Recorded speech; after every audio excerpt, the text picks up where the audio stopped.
Steve Silva here at Boston.com with the Weather Channel's Jim Cantore, Mr. Weather. He is here in Boston for Truck Day. Jim, what brings you to Boston? Well, the first storm back in January brought me to Boston. This is number 12 out of 19 days here in Boston.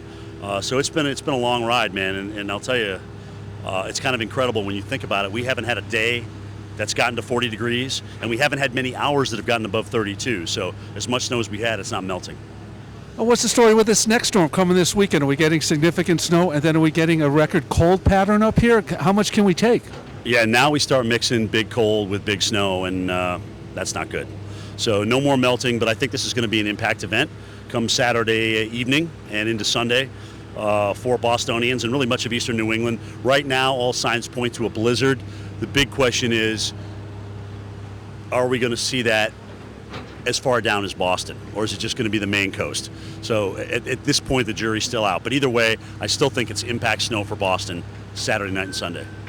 Now you're here for the Truck Day packing. The truck gets on the road today. Al Hartz, the driver, makes his way down Route 95. He tries to get into Fort Myers by Monday. Do you anticipate any problems in his ride down to Fort Myers? Let's see. Al is going to be ahead of everything, all right? Because even into the south, in the Mid-South, we're talking about getting some ice and snow down there. Because not only is the Arctic air going to eventually find its way into Boston, but it's also going to find its way into the south, which, with the next storm coming over the top of that, means ice and snow. You were just inside Fenway Park all morning for the show. Have you ever seen so much snow inside a ballpark? And is it going to be gone by opening day, April 13th here, I believe? No, I mean, it's almost as high as the right field wall, which is just absolutely nuts. I think it'll be gone by then. You'd be surprised how quickly snow melts once you start getting warmer temperatures and sunshine on it.